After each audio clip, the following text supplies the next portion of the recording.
Welcome, everybody, to the Early Edge. I am your counselor of cash. The coach, of course, you know it. He's calling PGA Tour live right now as we speak. You can't watch it now, though. You got to watch us. You can tune in to him after the show. This is the Early Edge. It's Thursday. We've got a lot to get to. But before we get to that, let's look back at what we did yesterday. And listen, if you look at the right side of this screen, we did great. But if you look at the left side, not so much. Not the best day, but we had a lot of wins in here. Astros first 5 money line for me didn't come in, even though Astros put up 3 runs in the first inning, 6 unanswered by the Cardinals. Not a good look for that first 5. Don't worry, we'll be back in that department very soon. Let's take a look before we bring in the stars of the show to what's going on CBS Sports HQ. Coach has told you we are dominating this platform. We are in there all the time, and we see Amazing Grace Remington at 1 o'clock on CBS Sports HQ. And who is she?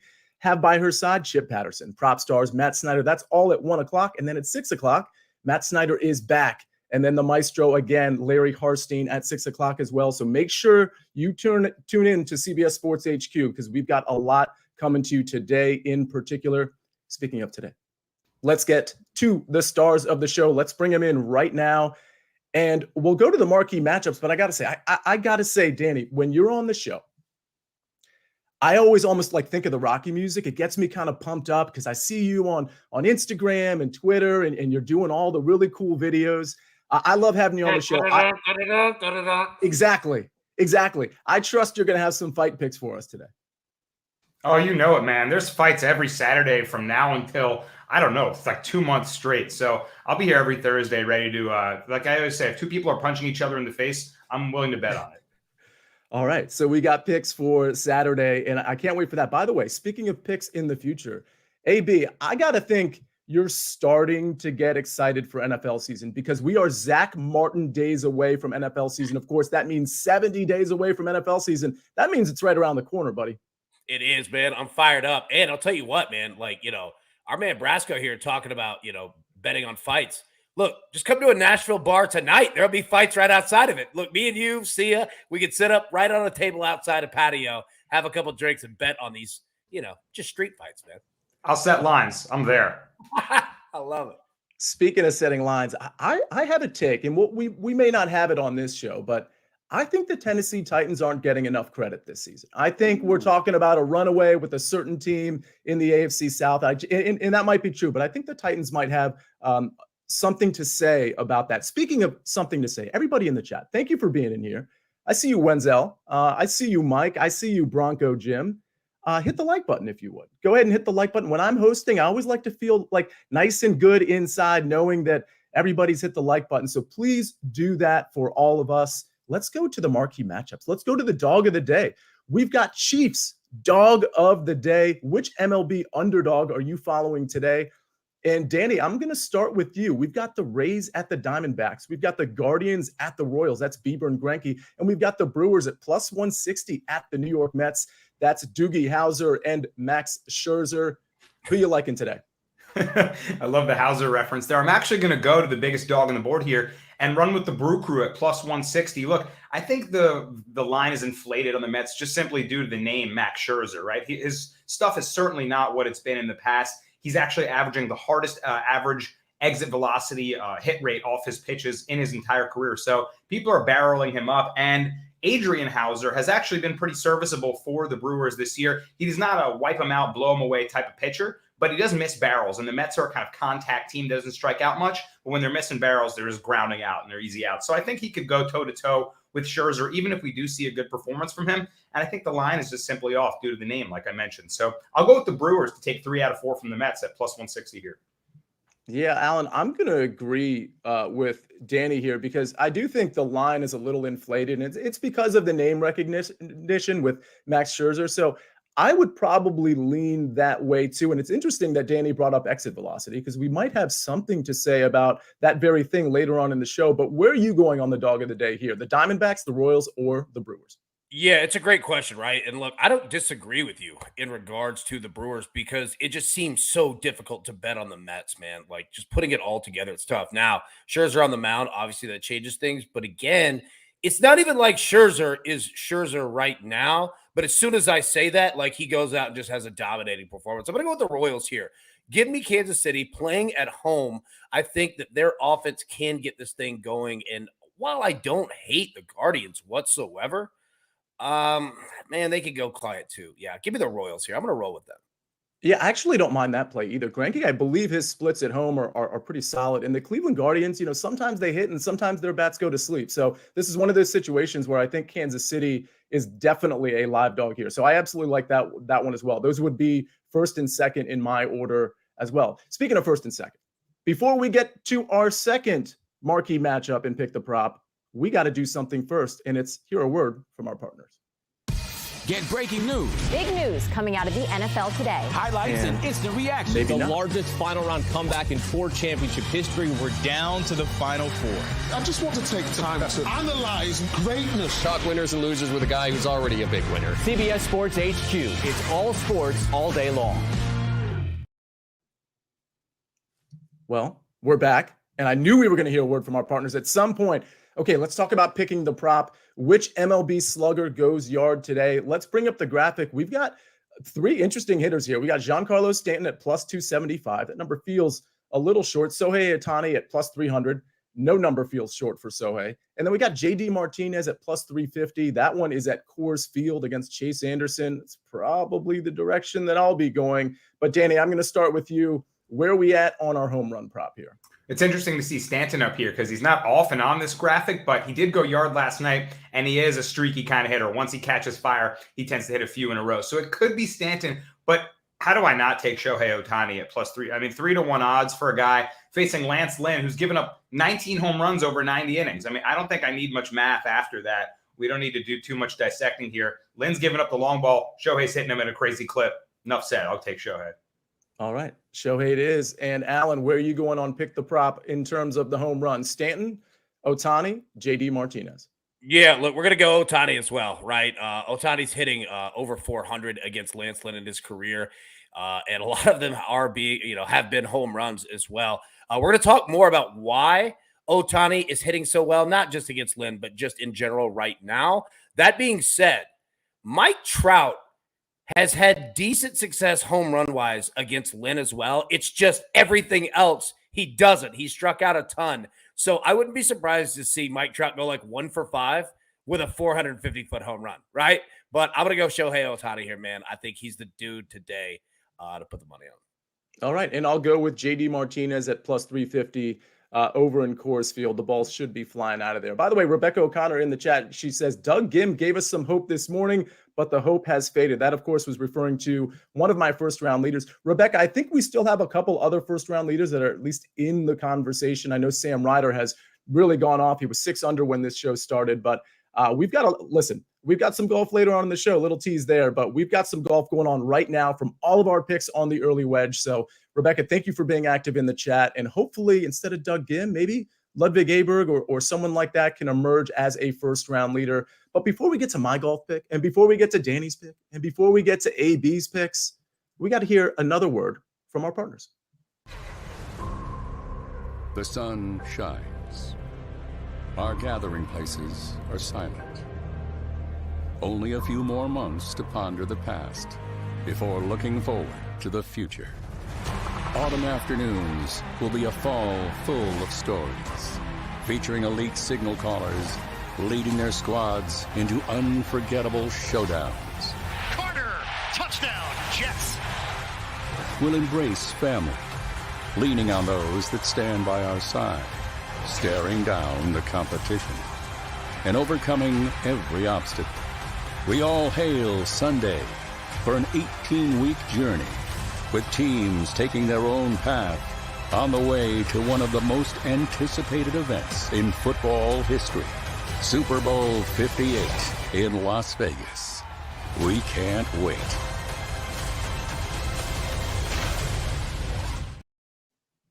Okay, that got me fired the hell up. Yeah.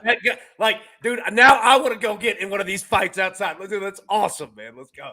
So, yeah, it's funny because you know what I stumbled across, Allan, yesterday, and Danny? I stumbled across, and I have this sort of saved on my phone. I'll probably tweet it out at some point. But you know how Virginia Tech comes out to Metallica every home game? I stumbled across one of those intros. I think it was on like a CBS or ESPN or whatever, and they were showing the whole thing. Man, if that doesn't get you fired up, I just truly don't know what will. And for the record, college football, and speaking of Virginia Tech, college football starts 12 days before NFL starts. So we're 58 days away from college football. We're inside 2 months there and 70 from the NFL. So listen, you all know, everybody that watches this show knows how heavy and hard we go in the NFL season with all of our shows, with all of our content, the primetime games, articles, picks, you name it. At SportsLine, there's so much content, more content than you'll ever know, because you really have to search the whole thing to really appreciate the depth at which we go when it comes to football in general, but the NFL specifically. So we got to change gears. We got to go to maybe a softer climate, if you will, from a sports standpoint, because I'm going to go with my golf pick. We can't get super rowdy when it comes to golf unless we've got live picks. But I'm going to go with a 3-ball that goes off at 1:27 p.m. Eastern Standard Time today. So you have plenty of time. You got a few hours to put this in. It's plus money. It's a 3-ball. I looked at the matchups. I didn't like any straight matchups, so I'm going with a 3-ball here. Alex Smalley plus 120 over Grayson Sigg and Jonathan Byrd. So this is one of my classic 3-balls where I think you can take Jonathan Byrd out of this equation. So to me, this is a straight-up matchup, Alex Smalley against Grayson Sigg. Now, Grayson Sigg has been playing pretty well, but Alex Smalley's metrics are really jumping off the page to me, particularly when you look at him against Grayson Sigg when it comes to the off the tee stuff, which is going to be really important on this course. Off the tee is more important here than it's going to be at a lot of places. And Alex Smalley hits the ball a lot further and a lot more accurately than Grayson Sigg. So I give him the edge there. I give him the edge on the metrics. I also think he's just straight up a better golfer. So I think plus 120 is a very reasonable price here. So give me in this 3-ball again, which starts at 1:30 Eastern Standard Time, Alex Smalley plus 120 over Grayson Sigg and Jonathan Byrd. So that's my golf pick. Listen, if you watch the early wedge or if you read my article on SportsLine, which is posted on SportsLine every Tuesday night, I have all my picks in there. You've got a lot to track this entire weekend. So hopefully we can come through for you again on that. But AB, it's time for me to go your direction. You've got a couple baseball picks here, and we got a lot of baseball today. So let's get started. Yeah, absolutely. All right. And now, speaking of college football, what you just said, I want to remind everyone, week 0 and week 1, all right, you're going to hear old thoughts that people will say, play unders. No. Play overs at the beginning of the season, because look, defense needs someone to practice against. Offense does not. They're running 7-on-7s all summer long. The defense has to have an offense to practice against. So it used to be defense was ahead of offense. It's complete opposite. Bet points, they're going to happen left and right. All right, now, Major League Baseball, we have 2 plays. All right, so let's get these right out of the gate because I want to show something of why we're on both of them.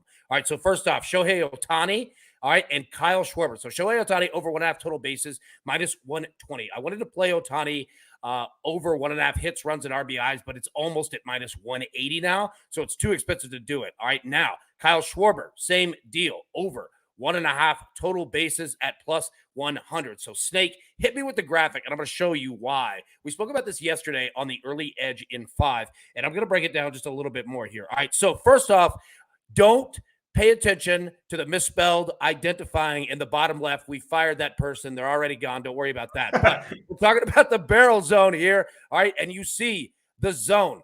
50 degrees, 25, 0 degrees. All right, these 2 guys, Shohei and Schwarber, are living and paying rent in this zone. 25 to 30 degrees is your optimal just launch angle to hit a bomb. That's exactly how you do it, and that's how you get after it, okay? So these 2 guys are living in it, feeling it. You see the exit velocities. Pete Alonso as well. He's hitting missiles. They haven't been going out, but they've been hitting the ball hard. So Ohtani, Schwarber, we even had Schwarber yesterday off a lefty. All right, my dude hits a double down the line. Thought we had a bomb. Alonso, yeah, man, like it was close. But look, that's why we're going with these 2 guys. They are seeing the ball well. They are putting it right there in that 25 to 50 degree zone, and they are mashing left and right. So, yeah, give me Schwarber and give me your boy Ohtani. Now, here's another one. I'm going to throw this back to you, Danny, Sia. 3 plays, the NFL, we're ready to go. All right, these are my 3 favorite plays already right here in the NFL that I've placed. Number 1, Steelers to miss the playoffs, minus 145. All right, they're in a division to where the Bengals, playoff team, Ravens, playoff team, Browns, playoff team. I'm not down on the Steelers, but they're not sending 4 teams from the AFC North to the playoffs. So give me that minus 145. Second, Jaguars over 10 wins, okay? Minus 120. Now, here's the thing. First, we're getting this number at 10, not 9.5, not 10.5. We're getting it at 10. Number 2, in the AFC South, they could sweep the Texans. They could sweep the Colts. They could sweep the Titans, and it wouldn't really surprise me. And the last thing, they play 2 games in London every single year. These are home games for the Jaguars. They're used to it, ready for it. Other teams, they've never done it before, right? So Jaguars over 10 wins. Last one, Packers over 7.5 wins, minus 120. Again, I think the Packers are going to be better than people think. I think Aaron Rodgers is its addition by subtraction. The fact that he's gone, the quarterback, the head coach, the GM, they're all motivated to show that he was a problem. He didn't pay attention to the young receivers at all with that team last year.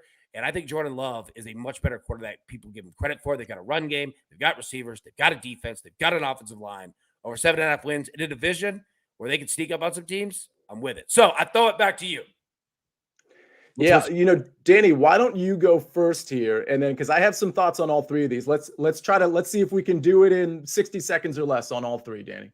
Okay, as do I. Yeah, I mean, I like the first 2 a lot. Steelers to miss the playoffs, like you mentioned. I mean, the AFC North is a battleground this year. The Ravens are much improved, and it should be a 2-team race there with the Browns having plenty of talent to compete. So I agree with you. The Steelers look like the odd man out there in the North.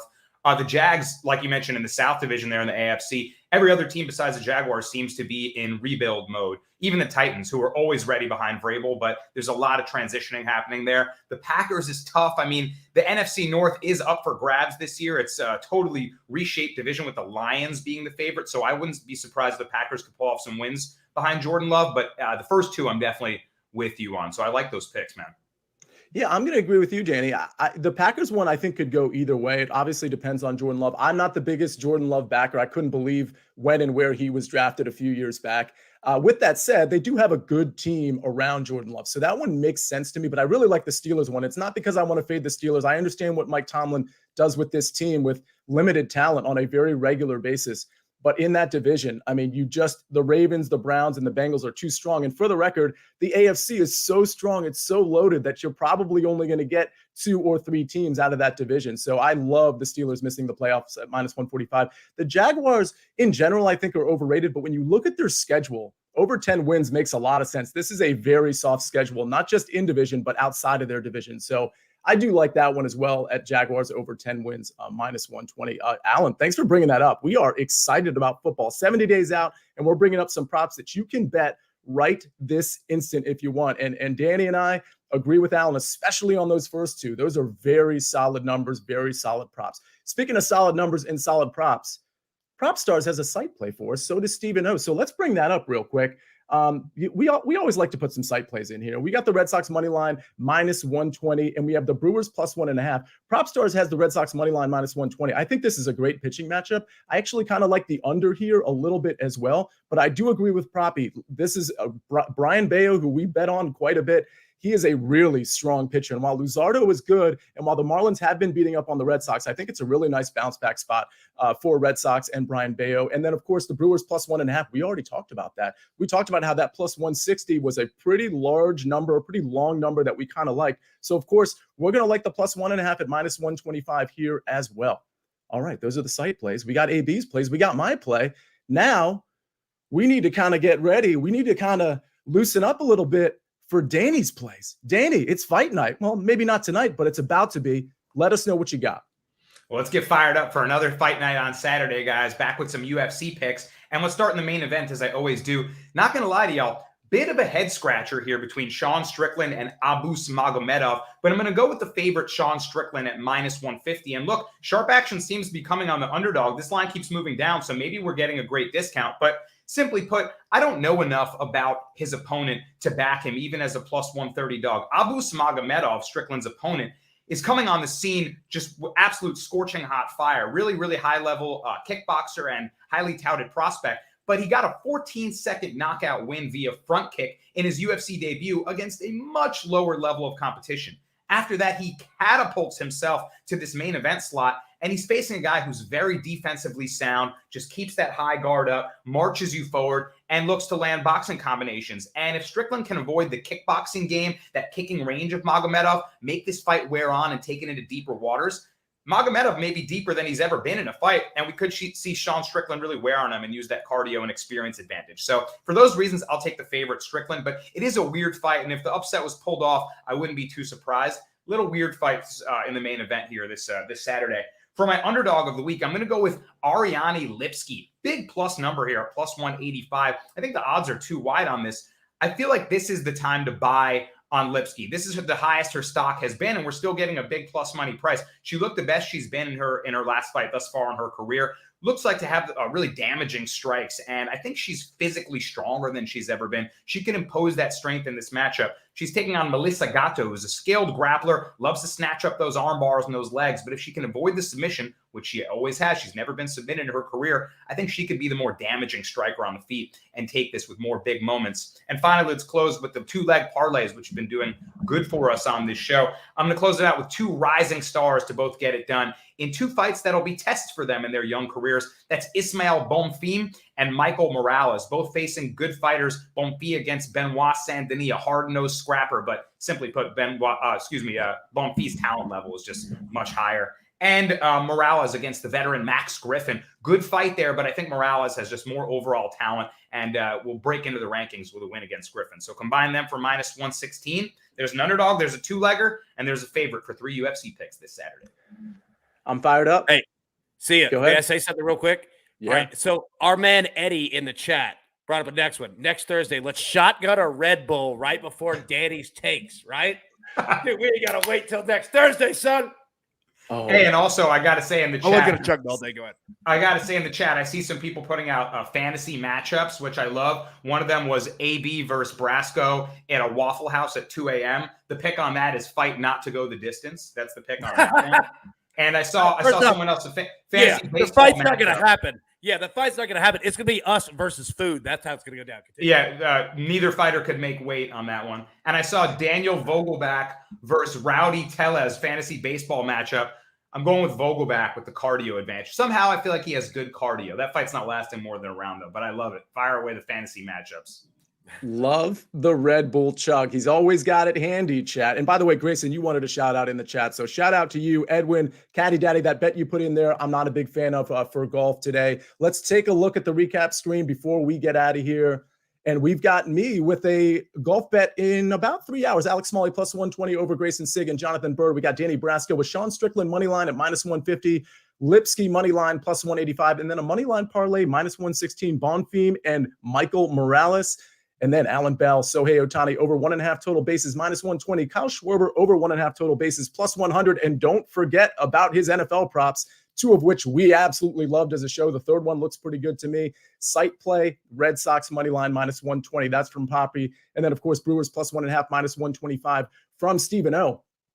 Ladies and gentlemen, love the chat. Love the participation. Really appreciate everybody hitting the like button. Let's do it again tomorrow. Don't forget about Early Edge in 5. And don't forget about CBS Sports HQ, because we've got Early Edge people all over at 1 o'clock, 6 o'clock. Make sure you check it out. Ladies and gentlemen, it's all the damage we can do. So there's only one thing left for me to do. You've got your marching orders. Let's take all of these tickets straight to the pay window. For Jake the Snake on the 1s and 2s and 3s and 4s. For Danny Brasco, for Allan Bell, I am your counselor, and we rest our case.